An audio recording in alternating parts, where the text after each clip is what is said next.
He was a 25-year-old global icon. She was a 13-year-old child. The world called him a genius, and the media crowned her a queen. Both were spectacular lies. History remembers Lori Maddox as the teenage captive of Led Zeppelin, focusing on the locked doors of the Riot House and the dark mystique of Jimmy Page. But this nightmare did not start with heavy metal. The blueprint was engineered earlier by another British rock god conquering the Sunset Strip. Before Jimmy Page, there was David Bowie. This was no rebellious teenage romance. It was a meticulously organized, corporate-funded supply chain operating under neon lights. Adult superstars consumed junior high school students while millions of fans simply applauded. The Los Angeles music scene in the early 1970s was a landscape transitioning from 1960s idealism to heavy industrial commercialism. The peace and love movements of the 1960s had fractured. In their place emerged glam rock. It was a highly theatrical, visually aggressive movement largely driven by British musicians. These artists were not viewed simply as singers. They were treated as royalty. They arrived in California with massive financial backing, private security, and an expectation of absolute indulgence. Los Angeles, specifically the Sunset Strip, served as the central hub for this cultural shift. It was a destination for runaway youth. Teenagers fleeing broken homes or strict environments gravitated toward the neon lights of the Strip. They were looking for community, identity, and proximity to the fame they saw in magazines. They were highly visible and profoundly vulnerable. At this specific moment, David Bowie was 25 years old. He was working aggressively to establish a permanent foothold in the United States. He was not just a musician looking for a hit record. He was constructing a complete cultural phenomenon. On the other side of this equation was Lori Maddox. She was a young teenager living in Los Angeles, drawn into the orbit of the Sunset Strip like hundreds of other adolescents. The traditional narrative has often painted these young girls as rebellious rock and roll muses. Magazines and early biographers described them as precocious insiders who outsmarted the adults around them. The concept of the rebellious teenage romance is a severe distortion of reality. The environment was built on control, adult influence, and the specific mechanics of an era that allowed men in their mid-20s to interact freely with junior high school students. When a 25-year-old international celebrity focuses his attention on a 13-year-old, the dynamic is entirely dictated by the adult. Bowie was operating at the height of his creative and financial power. He had a team of managers, publicists, and fixers. A young girl on the Sunset Strip had no such infrastructure. She had no protection. The initial interactions are rarely aggressive. They are subtle. They are built on the illusion of exclusivity. This dynamic relies on a process known as systematic psychological conditioning. This process involves an adult slowly lowering the boundaries of a minor. Bowie utilized his public persona heavily during this period. He was performing as Ziggy Stardust. This character was designed to be alien, androgynous, and completely detached from standard societal rules. By adopting this persona, he created a psychological barrier between himself and traditional adult responsibilities. For a young fan, receiving attention from a figure presenting himself as a literal alien messiah is a highly disorienting experience. It does not register as danger. It registers as a profound honor. The adult leverages his fame to convince the teenager that she is special, mature, and uniquely capable of understanding his art. Some records state that young fans were made to feel they were part of an elite, secret circle. This is a critical psychological lever. It causes the teenager to isolate herself from her actual peers and her family. She begins to view the celebrity and his entourage as her true guardians. The power of this constructed persona cannot be overstated. A 13-year-old does not have the cognitive development to recognize the undue influence. She sees the platform boots, the glittering makeup, and the crowd screaming his name. When that figure pulls her backstage, she willingly disarms her own defensive instincts. She is led to believe that the standard rules of society simply do not apply in this elite circle. This creates a closed psychological loop. The adult sets the terms of reality, and the child accepts them to remain in the presence of the idol. This environment of psychological influence was heavily reinforced by chemical elements. The glam rock scene in Los Angeles was saturated with potent substances. It was an integral part of the daily operation for touring bands. The introduction of these substances to young teenagers was not an accident. It was a highly effective tool for maintaining control. Testimonies from the era detail the casual presence of heavy sedatives and potent illicit substances in these private spaces. When an adult introduces powerful chemical substances to a 13-year-old, the substances serve a dual purpose. Firstly, they break down the final remnants of natural hesitation or fear. A chemically altered teenager is highly compliant. Secondly, it creates a deep physical and psychological dependency on the environment. The adult becomes the sole provider of the substance that the teenager's developing brain is beginning to crave. The lines between right and wrong rapidly dissolve under these conditions. A minor operating under the influence of heavy sedatives loses the capacity to accurately assess risk. Her perception of the adults around her becomes severely warped. She forgets the safety of her home. She becomes entirely reliant on the chaotic, transient lifestyle of the touring musicians. The substances ensured that the teenagers remained docile, quiet, and available whenever the touring parties demanded their presence. The psychological manipulation inherent in the glam rock era was not an accidental byproduct of fame. It was often a deliberate, structured approach. When examining the dynamics between adult rock stars and teenage fans, the pattern closely mirrors what modern psychology defines as highly manipulative behavior. The use of a constructed persona, such as David Bowie's Ziggy Stardust, provided the perfect psychological cover. It allowed an adult to interact with youths while maintaining an aura of untouchable alien superiority. The young fans, entranced by the spectacle and the perceived honor of being chosen, willingly abandoned their normal defensive instincts. This dynamic was heavily fortified by the environment of the Sunset Strip. The presence of illicit substances was ubiquitous in these circles. The introduction of heavy sedatives and potent chemical stimulants to 13-year-olds served to rapidly break down any remaining barriers. For a developing mind, these substances severely impair the ability to assess risk or establish boundaries.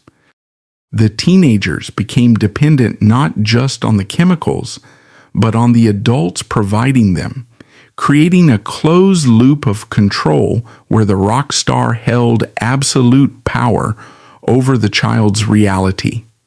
The environment in which this deeply concerning dynamic occurred was not hidden away in secret basements. It was public, highly visible, and sanctioned by the capitalist machinery of the Los Angeles nightlife. The epicenter of this intersection between British rock royalty and Californian youth was Rodney Bingenheimer's English Disco. It was the most exclusive club in Los Angeles, a place where the hierarchy of the music industry was ruthlessly enforced. The people running these establishments, the owners, the managers, the bouncers, knew exactly who was walking through their doors. They knew the rock stars and they knew the girls. They could clearly see that the girls being ushered into the VIP sections were adolescents. They possessed the authority to intervene, to call the authorities, or simply to refuse entry. However, the ecosystem of the Sunset Strip was driven by profit and prestige. The presence of international superstars guaranteed massive crowds, extensive media coverage, and unparalleled status for the venues.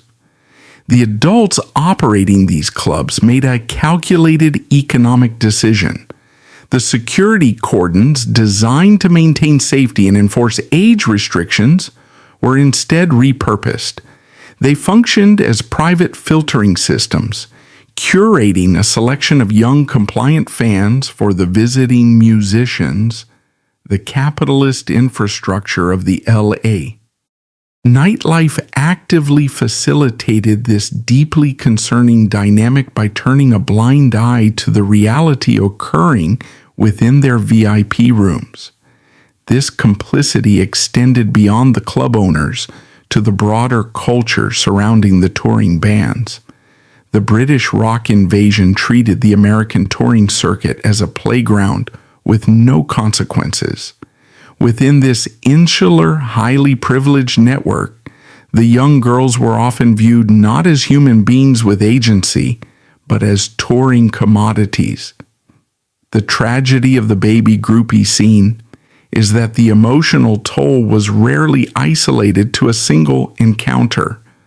When one superstar moved on to the next city, or simply lost interest, the teenager was rarely returned to a safe environment. The connections forged in the VIP rooms often led to a handoff. The trajectory of a young fan, such as Lori Maddox, from David Bowie to Jimmy Page, illustrates this informal, shadowy network.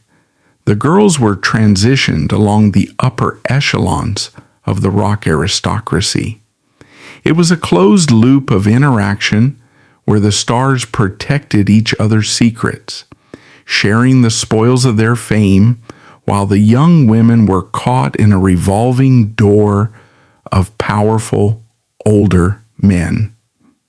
The psychological toll of being treated as a transferable status symbol by the men they idolized was catastrophic. They were isolated from their peers, detached from their families, and entirely dependent on a network of adults who viewed them as disposable commodities. The touring schedule of an international rock band is a rigid mechanical process. It operates on logistics, contracts, and scheduled departures. When a tour ends, or when a band moves to the next leg of their global circuit, the illusion of the VIP room shatters instantly. The rock star boards a private jet, returning to a sprawling estate in London or a fortress in Switzerland. The teenager is left standing on the pavement of the Sunset Strip. The psychological withdrawal for the adolescent is immediate and violent. A 13 or 14-year-old girl who has been pulled into this environment cannot simply return to a suburban classroom. She has been alienated from her family. She has been told she is a cosmic muse by men worshipped by millions. Crucially, she's been fed a steady, unmonitored diet of potent substances. The sudden absence of the star creates a vacuum. She is left with a severe chemical reliance and a warped psychological framework that dictates her only value is her proximity to fame. This void is where the shadowy network of the Los Angeles rock scene proved most efficient.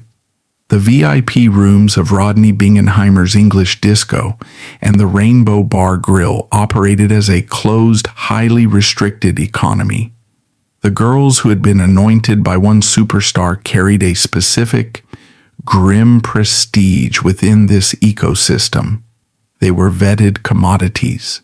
They were known to the club owners, the security details, and the road managers. They were understood to be compliant, discreet, and already conditioned to the extreme demands of the rock and roll lifestyle. When one prominent figure left the city, another arrived to take his place. This efficient, illicit economy perfectly accommodated the arrival of Led Zeppelin in the mid-1970s. In the mid-1970s, Led Zeppelin was not merely a band, they were an occupying force. When they descended upon Los Angeles, they routinely rented out entire floors of the Continental Hyatt House on Sunset Boulevard, a hotel that quickly earned the moniker the Riot House. Their operation was vast, highly funded, and fiercely protected. At the center of this machinery was guitarist Jimmy Page. Page cultivated an aura of dark mystique, heavily steeped in Aleister Crowley's occultism, and operated behind a formidable security apparatus led by tour manager Richard Cole. Cole's primary function, aside from logistics, was the procurement of illicit substances and female companions, and the strict neutralization of any threats to the band's operations. Lori Maddox, having survived the initial orbit of David Bowie, was a known entity within this highly restricted network. She was 14 years old. The transition from Bowie to Page was not a romantic courtship. It was a spatial reassignment. The infrastructure of the Sunset Strip facilitated the handoff seamlessly. The road managers and the club fixers operated as the intermediaries. Maddox was transitioned from one fortified VIP area to another, moving from the alien glam rock sphere into the heavy, occult-laced environment of Led Zeppelin. The reality of this relationship strips away any lingering mythology of the independent, rebellious muse. Maddox was sequestered inside the Riot House. She was kept behind locked doors, guarded by heavily built men who viewed her strictly as a personal accessory belonging to the guitarist. Page was a man in his late 20s, immersed in global fame and heavy substances. Maddox was a child. The power dynamic was severe. She was not a queen commanding a court. She was contraband. Historical accounts from those present at the Riot House detail the profound isolation forced upon her. When Page's official girlfriends or wives arrived from the United Kingdom, Maddox was instructed to hide. She was locked in closets or forced to wait in adjoining bathrooms for hours, remaining completely silent so the illusion of Page's official life would not be disrupted. The environment was dictated entirely by his convenience and his schedule. She was paraded when he desired a prop for his rock god image, and she was locked away when she became a logistical liability. This level of systemic influence requires a massive protective shield. The club owners and road managers provided the physical security, but the psychological and cultural security was provided by a much more powerful entity, the music media. The rock journalism of the 1970s did not expose this deeply concerning reality. It actively functioned as the public relations arm of the situation. The economics of music journalism dictated this silence. Magazines like Rolling Stone, Cream, and various alternative weeklies were entirely dependent on access.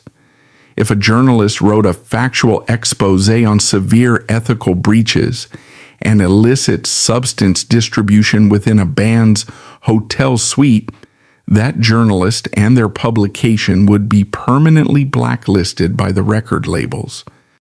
Without access to the stars, the magazines would fold. Therefore, the press made a calculated, unethical decision. They invented a new lexicon to sanitize the environment. They coined the term Baby Groupies. It was a glaring contradiction. The term deliberately pairs infancy with physical availability, neutralizing the severe inappropriateness of the situation. The magazines published extensive photo spreads of these girls. They photographed 14-year-olds in platform boots, heavy mascara, and provocative clothing, praising their fashion sense and their rock and roll spirit. They framed the young adolescents as the architects of their own circumstances. They interviewed them, asking about their favorite guitarists and their favorite clubs, completely ignoring the fact that they were interviewing high school truants operating under the heavy influence of potent substances. When you analyze the glossy magazine spreads from that era and place them directly next to candid, unedited Polaroids of Lori Maddox and her peers, the contrast is stark and deeply disturbing. The magazines used lighting and styling to age the girls up to make them look like formidable, worldly women. But in the unedited Polaroids taken inside the hotel rooms, the truth is unavoidable. Behind the heavy eyeliner and the feather boas, the physical reality of a child is clear. You see the rounded cheeks, the exhausted eyes, and the sheer physical smallness of a 14-year-old girl sitting next to adult men in their late 20s and 30s. The media's active participation created an impenetrable barrier around the musicians. The public read these magazines and accepted the narrative without question. They believed they were reading about a new radical form of youth culture. Law enforcement officers, operating in a culture that was increasingly permissive and heavily influenced by media narratives, often dismissed these girls as willing delinquents rather than young individuals subjected to organized undue influence. Parents were perhaps the most neutralized demographic of all. They read the magazines and felt completely powerless against the massive cultural tide that was validating and celebrating this lifestyle. If the most respected music journalists in the country were calling their missing daughters muses and queens, the parents' frantic attempts to involve the police were treated as the hysterical overreactions of an out-of-touch generation. The press effectively disarmed the only people who might have intervened. The media did not just report on the Sunset Strip. They built the walls that kept the youths trapped inside it. They handed a child a plastic crown, placed her on a pedestal, and told the world to applaud, specifically to distract everyone from the fact that her ankles were chained to the stage. The infrastructure that kept these teenagers trapped was not merely cultural, it was heavily corporate. The British rock invasion of the 1970s was an economic juggernaut. Record labels were generating unprecedented revenue from these tours. The bands were not just musicians, they were multinational corporations operating on the road. And like any massive corporation, they had entire departments dedicated to logistics, risk management, and the procurement of resources. In the context of the Sunset Strip, the resources included adolescent girls. Beneath the bohemian facade, the environment was meticulously organized. Tour managers, roadies, and record executives functioned as a highly efficient procurement and protection syndicate. They rented the hotel floors. They managed the private security. They handled the bribes, the payoffs, and the hush money. When a major British band landed in Los Angeles, the record label provided them with an unlimited expense account. This money paid for the substances. It paid for the destroyed hotel rooms. It paid for the silence of hotel management. Indirectly, corporate America was funding the systematic manipulation of young adolescents. The road crew acted as the foot soldiers of this operation. They were the intermediaries who navigated the Los Angeles underground. They scouted the clubs. They evaluated the girls. They maintained a rigid hierarchy of access. A teenager could not simply walk up to a hotel suite. She had to be vetted. The roadies ensured the girls were compliant, silent, and appropriately terrified of the consequences of speaking out. The roadies held the power of access, and they used it ruthlessly. They decided who got into the elevator and who was left on the street. This created a brutal internal economy among the teenagers.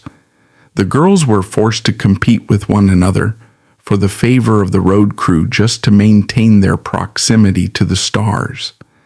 The adult men engineered a system where the young adolescents policed themselves. The teenagers turned on each other, fighting over scraps of attention, entirely distracted from the fact that they were all being mutually manipulated by a highly coordinated machine. The adults utilized the girls' desperation. The most disturbing element of this network was the concept of the handoff. The troubling dynamic was not a series of isolated incidents. It was an established circuit. British bands communicated with one another. They shared studios, they shared managers, and they shared the Los Angeles playground. When one band finished their American tour and returned to London, they left behind a vetted pool of teenagers. When the next band arrived, the road crews connected. The girls were treated as localized assets. They were passed from one touring party to the next. They were shared among vocalists, guitarists, and bass players. They were treated as communal property within the elite echelon of rock royalty. This functioned as a highly coordinated procurement network. It was not orchestrated by illicit syndicates in dark alleys. It was orchestrated by men in tailored suits operating in the penthouses of the Hyatt and the Beverly Hilton. They simply used the shield of the entertainment industry to legitimize the transport and exchange of young adolescents across state lines and hotel corridors. The psychological devastation of this handoff system was profound. A 13 or 14-year-old girl might initially believe she has found a genuine connection with a global icon. She believes the narrative. She believes the lyrics are about her. But when that icon boards a plane and hands her over to another musician, the illusion shatters. The teenager realizes she is not a muse. She realizes she is a souvenir. A 14-year-old mind is ill-equipped to process such emotional detachment, leaving lasting psychological scars. To survive the realization that they are completely disposable, the teenagers had to dissociate. They shut down their emotional responses. They leaned heavier into the substances provided by the road crews.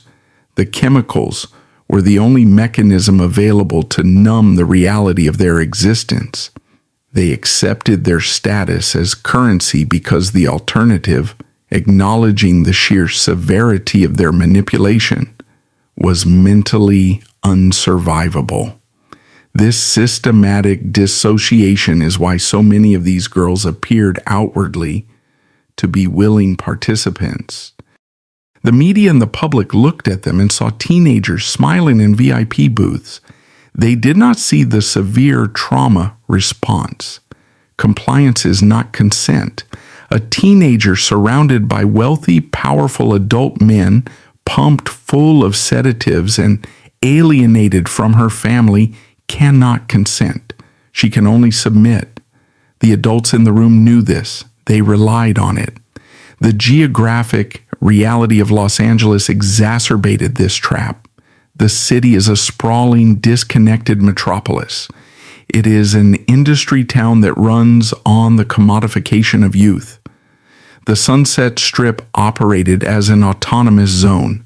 The Los Angeles Police Department rarely intervened in the affairs of the major record labels. The rock stars brought massive revenue to the city. They dined at the most expensive restaurants. They threw parties that dictated the social calendar of the Hollywood elite. Law enforcement turned a blind eye. When a parent reported a missing teenager, the police often categorized them as runaways. They dismissed them as groupies seeking trouble. The authorities failed to recognize the organized nature of this dynamic. They treated the young individuals as delinquents. The men orchestrating these actions were wealthy, famous, and protected by teams of aggressive corporate lawyers. The girls were marginalized, chemically dependent, and treated as easily disposable. The justice system performed a brutal calculus and sided with the capital. The isolation was total. The girls were trapped inside hotel rooms with the curtains drawn, completely cut off from the California sun outside. They operated on the nocturnal schedule of the touring musicians. They slept during the day and were paraded out at night. They lost track of time. They lost track of their own identities. They were absorbed into the machinery of the tour. They ceased to exist as individuals and became extensions of the band's entourage. The culture of silence within the music industry was pervasive. Everyone knew what was happening. The record executives knew, the journalists knew, the club owners knew, the hotel managers knew, but nobody spoke. The financial incentives to remain silent were too high. To speak out against a major rock band in the 1970s was to commit professional ruin. You would be fired, blacklisted, and excommunicated from the industry. The silence was bought and paid for. This complicity transformed the Los Angeles rock scene into an environment of systemic harm. The adults constructed a reality where severe ethical breaches were not just ignored, they were normalized. They were woven into the fabric of the culture. The mistreatment became a standard operating procedure. It was simply the cost of doing business in the rock and roll industry. The men who orchestrated this network operated with total impunity. They believed they were untouchable, and for decades they were right. They returned to their home countries as conquering heroes. They bought castles. They received knighthoods. They amassed fortunes that would protect their bloodlines for generations. They left the wreckage of their American tours behind them. They left a generation of young women scattered across Los Angeles, dealing with severe addiction, complex PTSD, and the permanent scarring of their formative years. The rock stars viewed these girls as temporary collateral damage. They did not factor them into their legacies. They believed the narrative they had constructed. They believed the media's version of events. They believed they were untouchable and that the girls should be grateful for the attention. They never looked back at the hotel rooms they left behind. The machinery of manipulation on the Sunset Strip required a final crucial component to function smoothly. It needed a smokescreen. The roadies could lock the doors and the hotel managers could look the other way, but the sheer volume of young girls moving through the VIP ecosystem could not remain entirely invisible. Whispers invariably leak. Rumors spread. To prevent these whispers from becoming police investigations, the industry deployed its most effective weapon. It deployed the music press. The rock journalists of the 1970s did not simply report the news. They manufactured a highly curated alternate reality. They acted as the public relations division for a sprawling, ethically compromised enterprise. The strategy was brilliant in its cruelty. You cannot hide the presence of 13 and 14-year-old girls in the company of adult rock stars. The visual evidence is too stark. So the media decided not to hide them. Instead, they placed the girls directly in the spotlight. They changed the vocabulary surrounding the girls. They altered the framing. By changing the words used to describe the situation, the press successfully changed how the public perceived the reality. The media invented a specific lexicon. They refused to use words like minor, child, or victim. They replaced these accurate descriptors with titles of fabricated power. The magazines began referring to these adolescents as the queens of the rock scene. They labeled them the princesses of Los Angeles. They called them the ultimate muses. This was not a harmless stylistic choice. It was a calculated legal and moral defense strategy executed through print media. Assigning royal titles to vulnerable youths achieves a very specific psychological goal. A queen possesses authority. A queen rules her domain. A queen makes her own decisions and commands her subjects. By applying this specific terminology to girls like Lori Maddox, the journalists effectively rewrote the power dynamic of the VIP room. They told the reading public that the girls were in charge. The media narrative suggested that these teenagers were manipulating the rock stars, not the other way around. It implied that the girls were sophisticated operators navigating the music industry with unparalleled cunning. This framing absolved the adult men of all responsibility.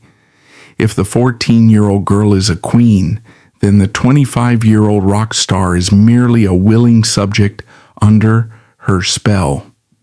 The press shifted the agency entirely onto the shoulders of the children. They transformed the targets of unbalanced behavior into the architects of their own circumstances. The word groupie was weaponized during this era. It ceased to mean a dedicated fan. It became a catch-all term that implied aggressive pursuit, availability, and adult consent. By branding the teenagers as groupies, the media effectively stated that the girls asked for it.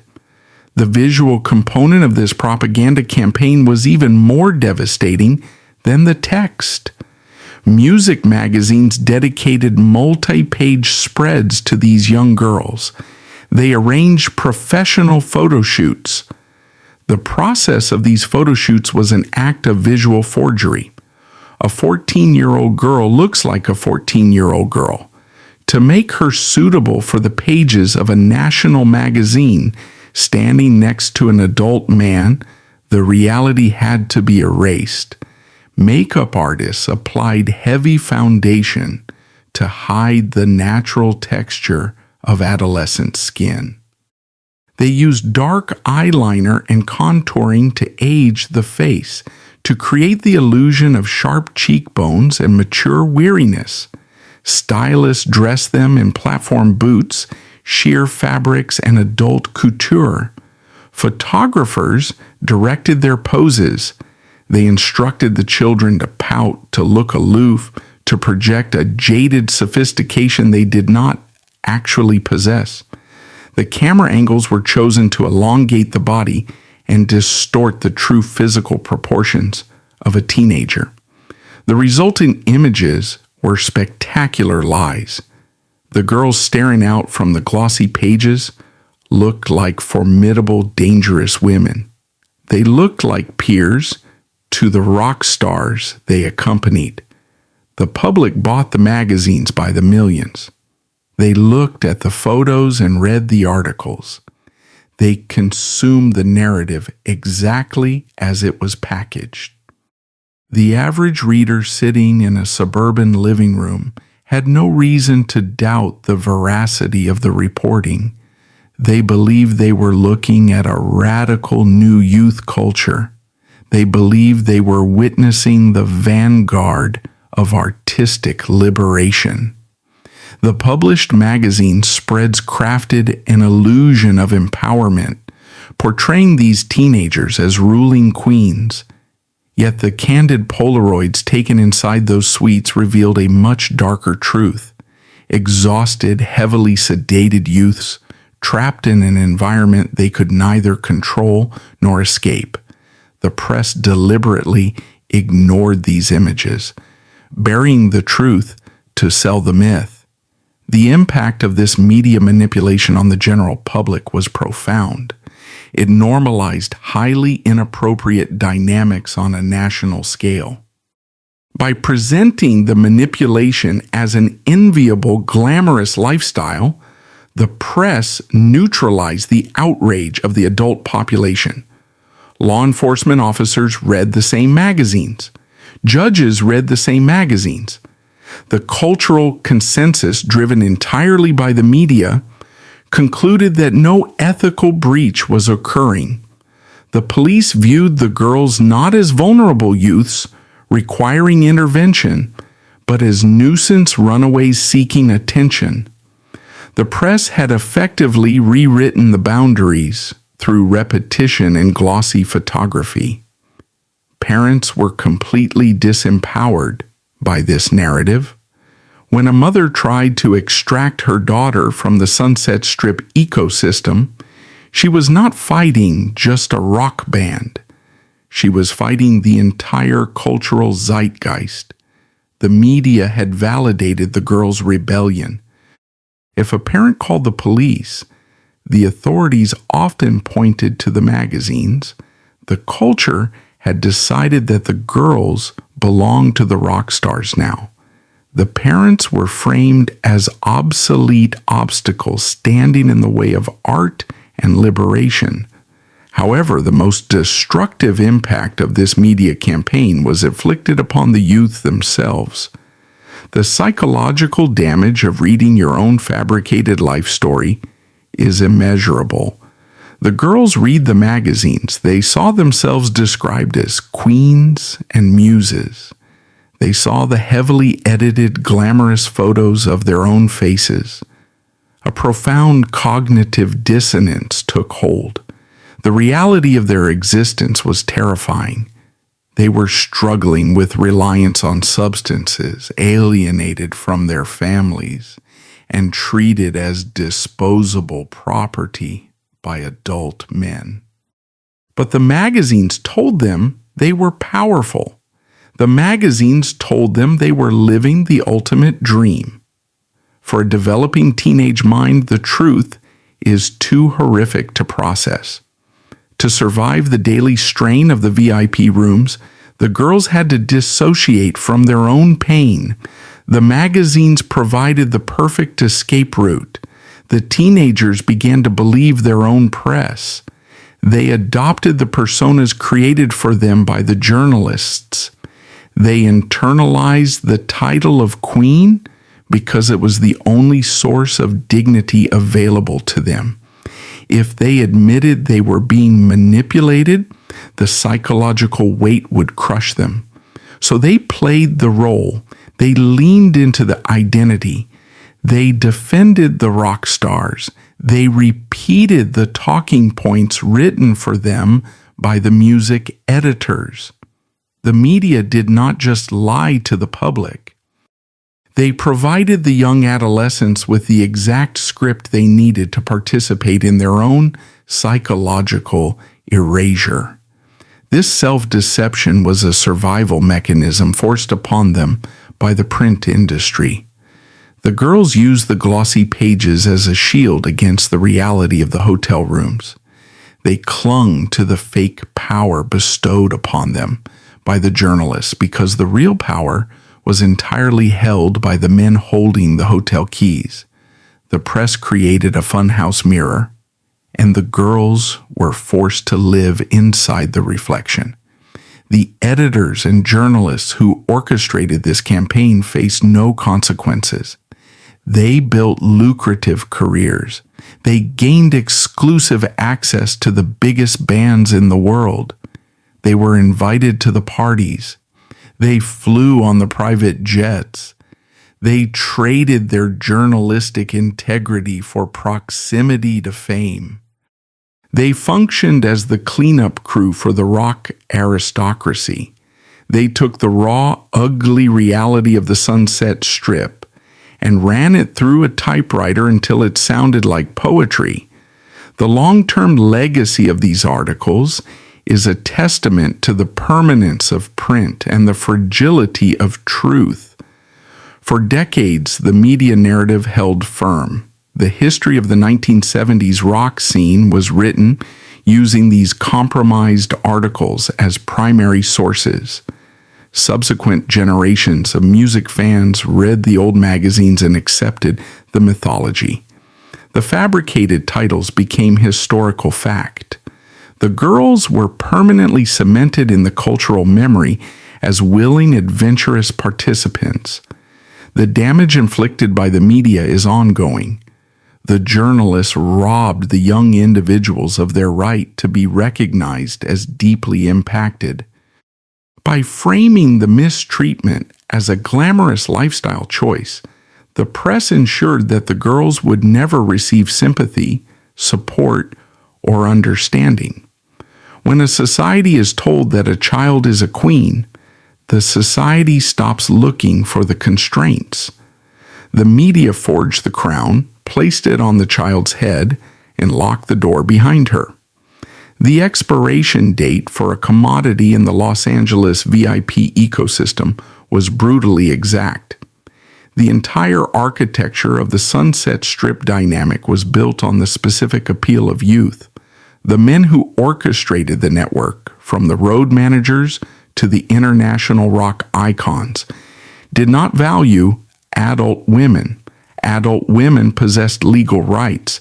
Adult women possessed fully formed cognitive boundaries. Adult women could go to the authorities and be believed. The system required vulnerability. It required the malleability of a 13 or 14-year-old mind. Therefore, the moment a girl in this network aged out of adolescence, her value within the highly restricted economy plummeted to zero. The transition was not a gradual fading of interest. It was a sudden, violent eviction. The girls who had been branded as queens and muses by the music press reached their late teens and found the hotel suite doors locked. The security details no longer ushered them past the velvet ropes. The roadies stopped returning their calls. The rock stars boarded their private jets and flew back to London, leaving behind a discarded workforce. The network simply cycled in a new generation of junior high school students to replace them. This eviction marked the beginning of a silent secondary tragedy. The individuals were thrust back into a society they no longer understood. They had spent their most critical developmental years locked inside a fabricated reality. They had missed high school. They had acquired no marketable skills. They had severed ties with their biological families, replacing them with a rotating cast of transient musicians and enablers. They possessed no infrastructure for survival outside the nocturnal, substance-fueled bubble of the touring circuit. More devastatingly, they were left with severe chemical dependencies. The adults who had supplied the quaaludes, the substances, and the heavy sedatives vanished, but the physical reliance remained. The girls were forced to navigate brutal withdrawal symptoms without medical supervision or financial support. The rock stars had unlimited resources to fund their own rehabilitation stints in exclusive Swiss clinics. The discarded youths were left to manage their challenges on the streets of Hollywood, completely invisible to the media machine that had previously celebrated them. The stark contrast between the later lives of the powerful figures and the young adolescents is a harsh indictment of the cultural economy. The men who utilized this network aged into respected elder statesmen of music. They were institutionalized. They were inducted into halls of fame. They received lifetime achievement awards. They sold their publishing catalogs for hundreds of millions of dollars. They built generational wealth that would secure their bloodlines for a century. David Bowie continuously reinvented himself. The press hailed him as a chameleon, a pioneer, a peerless genius. His early 1970s persona was analyzed in university cultural studies programs. The dark reality of his interactions with young teenagers on the Sunset Strip was meticulously scrubbed from the official narrative. It was treated as an unverified rumor, an irrelevant footnote to his massive artistic output. When he died, the world mourned a visionary. Jimmy Page became the reclusive architect of hard rock. He retreated to fortified estates, fiercely guarding the Led Zeppelin legacy. He oversaw the remastering of audio tapes and the release of deluxe box sets. The music press treated him with hushed reverence. Interviewers were explicitly instructed by publicists never to ask about the 1970s hotel suites. The access journalism that protected him during his youth continued to protect him in his old age. The capital generated by his guitar riffs acted as an impenetrable shield against accountability. Neither man ever faced a courtroom for their actions in Los Angeles. The legal system designed to protect property and capital functioned exactly as intended. By the time society evolved enough to recognize the deeply inappropriate behavior of the glam rock era, the statute of limitations had long since expired. Time became the ultimate weapon of the wealthy and powerful. The calendar immunized them. They outlived the legal window for scrutiny, ensuring that their legacies would never be officially defined by their deeply inappropriate behavior. The affected individuals were granted no such immunity. Their emotional toll did not come with an expiration date. The psychological damage inflicted during their formative years permanently altered their neurobiology. Survivors of adolescent conditioning and severe substance exposure face a lifetime of complex emotional challenges. The nervous system, having been repeatedly hijacked by fear, manipulation, and chemical alteration, remains in a state of hyper-arousal. Lori Maddox and her peers had to live the rest of their lives inside the wreckage. They struggled to form healthy adult relationships. The baseline for intimacy had been set by men who viewed them as disposable property. They fought chronic health issues resulting from early sustained substance reliance. They faced financial ruin. The media had called them royalty, but they did not receive royal pensions. They worked menial jobs to survive, living paycheck to paycheck, while the men who took advantage of them debated the finer points of offshore tax shelters. The cruelty of their survival was compounded by the constant cultural presence of the influential figures. A survivor of a standard scenario can attempt to move away, to change her name, to avoid the geographic location of her past. A survivor of a global rock star has no escape. The music is ubiquitous. The figures' faces are broadcast on television, printed on t-shirts, and celebrated in documentaries. The individuals cannot walk through a grocery store or turn on a radio without hearing the voices of the men who overshadowed their youth. The culture demands that they constantly consume the art of the powerful. This dynamic forces the survivors into a permanent state of cognitive dissonance. The whole world insists that the era was a magical revolutionary time. The survivors are expected to agree. When documentarians or biographers occasionally track them down for interviews, they do not want to hear about the coercion, the fear, or the dependency. They want the glamorous anecdotes. They want the survivors to validate the rock and roll myth.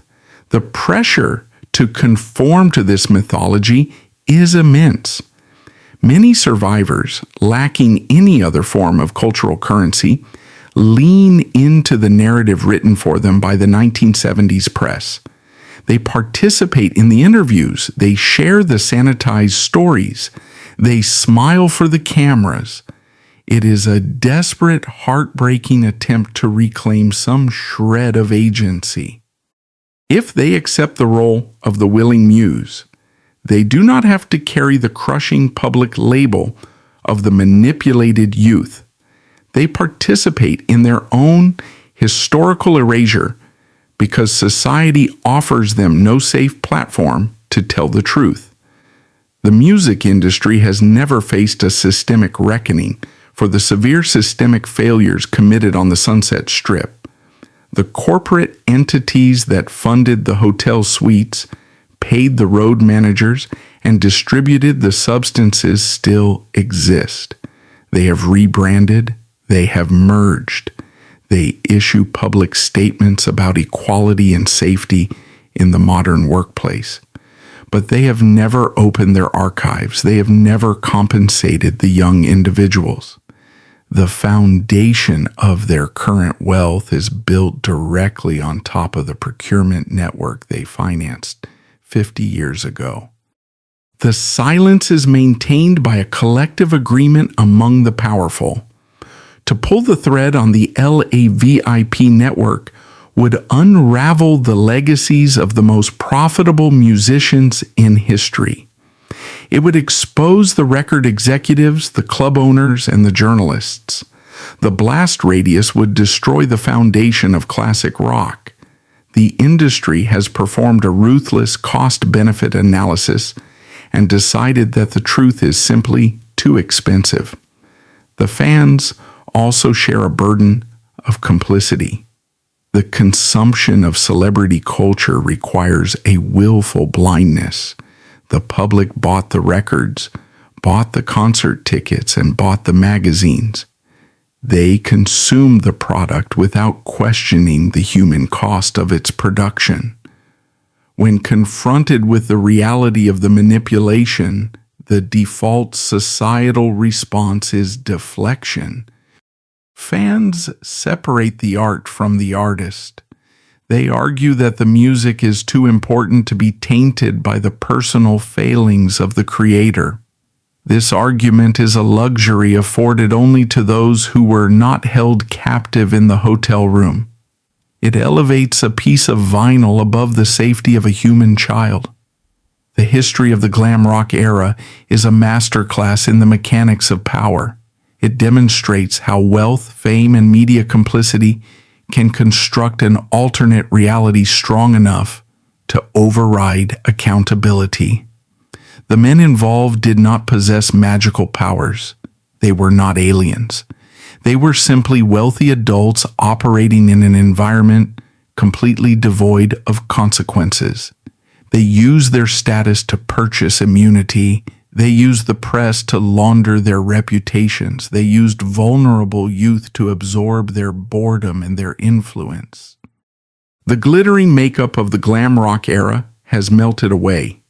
The theatrical costumes, the platform boots, and the alien personas can no longer distract from the cold mechanics of the operation. What remains is a stark, brutal reality of power and influence. An entire industry colluded to build a machine that consumed vulnerable adolescents. The media forged a crown for a teenage girl, but that crown was merely a diversion. It was designed to draw the eye away from the heavy, invisible restraints locking her to a system she could not fight and could not escape. No amount of musical genius, no timeless guitar riff, and no legendary stage performance can ever wash away the truth of that dynamic. While the applause of the glam rock era has long faded, the historical reassessment of its darkest corners is only just beginning.